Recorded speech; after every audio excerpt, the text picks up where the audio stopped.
SPN9 news. SPN9 news में आपका स्वागत है और मैं हूं आपके साथ नेहा परिया।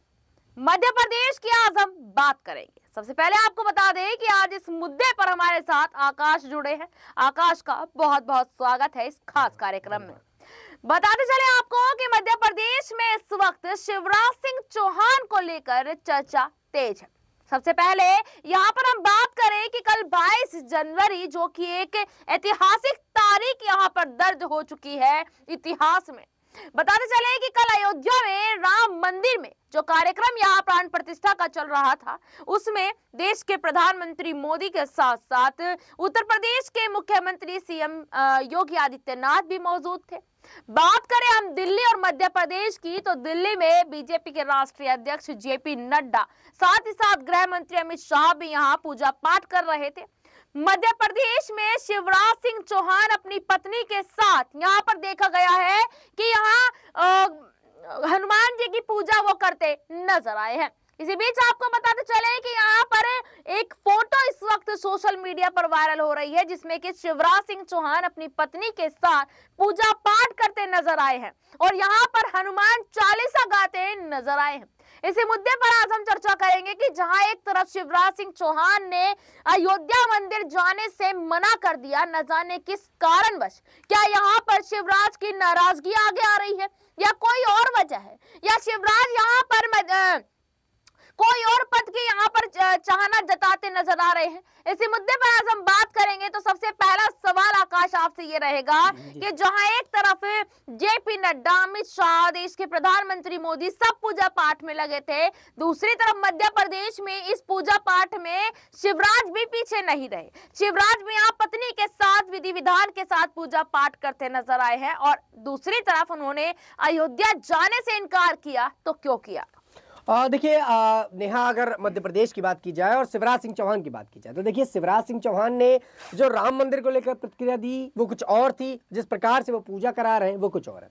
देखिए शिवराज सिंह का साफ तौर पर कहना था कि उस दिन बहुत सारे VIP आ रहे हैं, इस वजह से वो वहां नहीं जा रहे। देखिए इसके दो अलग अलग पहलू निकल कर आते हैं। एक तो शिवराज ये जान चुके हैं कि वो जिनको बुलाया गया है वो VIP हैं और उसमें वो खुद को नहीं गिन रहे थे। दूसरा कि वो राम मंदिर कहीं ना कहीं इस वजह से भी नहीं गए क्योंकि BJP से उनकी जो ठनी बैठी है, इसको लेकर वो कहीं ना कहीं आलाकमान को बताना चाहते हैं कि उन्होंने गलत किया। अब इन दोनों ही पहलू पर अलग अलग तौर पर कयास भी लगाया जा रहा है और बातें भी बनाई जा रही हैं। शिवराज ने जहां राम मंदिर नहीं गए तो वहीं सुंदरकांड का पाठ अपने ही यहां कर लिया। तो कहीं ना कहीं शिवराज की जो मंदिर को लेकर भावना थी उस पर द्वेष नहीं बताया गया, बल्कि BJP के साथ जो उनका द्वेष है वो साफ तौर पर दिखता है कि किसी BJP पार्टी जो अपनी ही उनकी पार्टी है उससे उनका जो मनमुटाव है वो दिखाई देता। और मनमुटाव के चलते वो राम मंदिर नहीं गए BJP के थ्रू, लेकिन उन्होंने राम के साथ अपना जो अवरोध था, राम के साथ जो प्रेम था उसको जताया और सुंदरकांड का पाठ कराया। कहते हैं राम के महाभक्त हनुमान है, हनुमान की पूजा कर ली मतलब श्री राम को याद कर लिया। तो कहीं ना कहीं शिवराज सिंह चौहान ने वो काम कर लिया। लेकिन इसके साथ ही जो अवरोध है, जो अटकलें हैं, वो इस बात की है कि शिवराज आखिर गए क्यों नहीं, क्योंकि शिवराज ने VIP की बात कर दी। तो क्या आप शिवराज BJP में VIP नहीं रहे? क्योंकि BJP खेमा शिवराज को वो तवज्जो नहीं दे रहा जो शिवराज कहीं ना कहीं डिजर्व करते। तो ऐसे में शिवराज सिंह चौहान पार्टी के द्वेष को राम मंदिर के द्वेष में नहीं मिटाना चाहते। उन्होंने पूरी पूजा भावना से यहाँ पर अर्चना पूजा की, अपनी पत्नी के साथ बैठे और राम मंदिर नहीं गए। लेकिन BJP को यह बताया कि आप जिस VIP की बात कर रहे थे उस VIP में वो शुमार नहीं होना चाहते। और पहले कई ऐसे बयान हैं जिसपे शिवराज सिंह चौहान ये बोलते नजर आए कि वो पार्टी के साथ इतने VIP नेताओं में से नहीं आते। अभी कुछ वक्त पहले चुनाव के दौरान भी उनका बयान आया था कि वो मांगना पसंद नहीं करेंगे, बजाय मरना पसंद करेंगे। तो देखिए शिवराज सिंह चौहान मांगने वाले नेताओं में से नहीं आ रहे और वो अपने बयानों से साफ करते हैं कि वो किसी भी चीज को मांगेंगे नहीं। हो सकता है निमंत्रण की बात को लेकर अटकलें लग रही हो कि निमंत्रण उस तरह से न दिया गया हो। तो कहीं ना कहीं शिवराज मांगने वाले नेता नहीं है और वो मांग भी नहीं रहे, चाहे चुनाव की बात हो चाहे पद की बात हो। वो शांत तौर पर अपना काम कर रहे हैं और BJP के खिलाफ कहीं ना कहीं वो अगर कुछ प्लान करते हैं तो BJP को इसके बारे में सोचना चाहिए था। बिल्कुल, यहाँ पर भारतीय जनता पार्टी को इस बारे में सोचना चाहिए था। शिवराज की नाराजगी अब उनके चेहरे पर झलकने लगी है। दूसरी तरफ ज्योतिरादित्य सिंधिया भी यहाँ अपनी नाराजगी अब जाहिर करते हुए नजर आने लगे।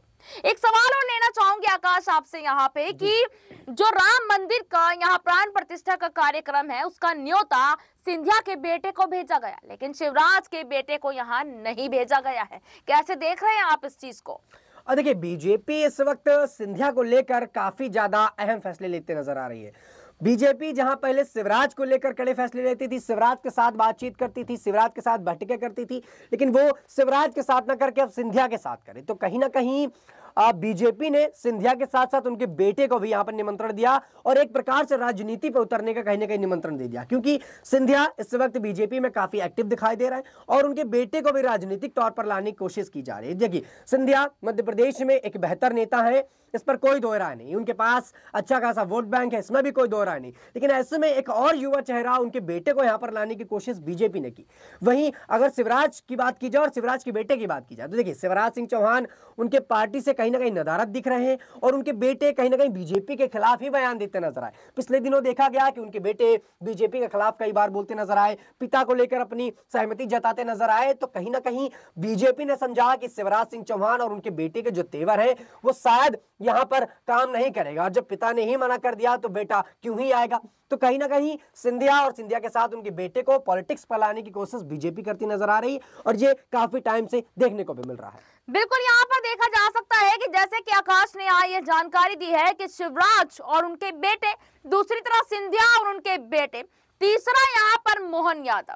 बताते चले आपको कि शिवराज के बेटे कार्तिकेय सिंह चौहान भारतीय जनता पार्टी पर लगातार हमले कर रहे हैं, अपने पिता को यहाँ नाराज देख, और दूसरी तरफ पिता को सीएम ना बनाने के बाद से कार्तिकेय सिंह चौहान ने यहाँ एक बात कही थी कि पहले तो पिता सीएम थे तब कुछ नहीं बोल पाता था, लेकिन अब पिता सीएम भी नहीं है और यहाँ पर अगर भारतीय जनता पार्टी अपने किए हुए वादों को पूरा नहीं करती है तो मैं यहाँ पार्टी के खिलाफ उतर सकता हूँ। दूसरी तरफ ज्योतिरादित्य सिंधिया के बेटे भी अब राजनीति में एक्टिव दिख रहे हैं। बताते चले आपको कि यहाँ पर महाआर्यमान जो है यहाँ अब वो काफी कुछ यहाँ कहते नजर आ रहे हैं। इसी बीच यहाँ ये देखा जा सकता है कि आने वाले समय में, या फिर यूं कह लीजिए कि यहाँ महाआर्यमान को न्योता इसलिए भी भेजा जा सकता है क्योंकि सिंधिया के ऊपर तो कहीं ना कहीं भाजपा को भरोसा नहीं है, इस बात को हर कोई जानता है। सिंधिया ने जो कांग्रेस के साथ बगावत की थी उससे सिंधिया की छवि पर कुछ ना कुछ फर्क तो जरूर पड़ा था यहाँ पर। अब यहाँ उनके बेटे को लोकसभा में चुनाव में उतारने की तैयारी क्या चल रही है, क्या लगता है आकाश आपको? क्या यहाँ आने वाले समय में लोकसभा चुनाव में महाआर्यमान को कोई जिम्मेदारी देते हुए भाजपा नजर आएगी? बिल्कुल, देखिए, इसमें कोई दो राय नहीं कि इस वक्त बीजेपी पार्टी पूरी तरह से नए चेहरों को लेकर एक्टिव है, चाहे वो मोहन यादव हो, चाहे वो भजनलाल शर्मा हो। ये ऐसे दो नेता थे जिनकी चर्चा ना के बराबर थी, इनको कोई जान भी नहीं रहा था जब तक ये मुख्यमंत्री नहीं बने थे, लेकिन जैसे ही मुख्यमंत्री बने तो आज राजनीति पर बड़ा नाम हो गए। और ऐसे में बीजेपी हमेशा से नए नाम को लेकर इस वक्त चर्चा में भी है और लगातार युवा चेहरों को लेकर भी चर्चा में है। देखिए, सिंधिया एक युवा चेहरा भी माने जा रहे और ऐसे में उनके बेटे भी एक युवा ही हैं, और ऐसे में अगर वो उन्हें उतारते हैं तो कहीं ना कहीं जो युवाओं का वोट होगा वो उनके साथ कहीं ना कहीं आ सकता है। तो बीजेपी लोकसभा चुनाव में हर वो पैतरे अपना रही है जो उनको जीत दिला सके, और इसीलिए बीजेपी पार्टी लगातार युवा चेहरों को मौके दे रही, नए चेहरों को मौका दे रही है कि बीजेपी आलाकमान के साथ जुड़िए और बीजेपी को जीत दिलाइए। बहुत बहुत धन्यवाद आकाश आपका कि आपने विस्तार पूर्वक यहाँ सारी जानकारी दी है। लेकिन इस बार मध्य प्रदेश का जो मतलब लोकसभा का जो चुनाव है उसमें सबसे तीखी नजर यूपी और एमपी पर सबकी रही। इस रिपोर्ट पर आपकी क्या राय है? कमेंट बॉक्स में अपनी राय दें और देखते रहेगा SPN9 न्यूज। धन्यवाद।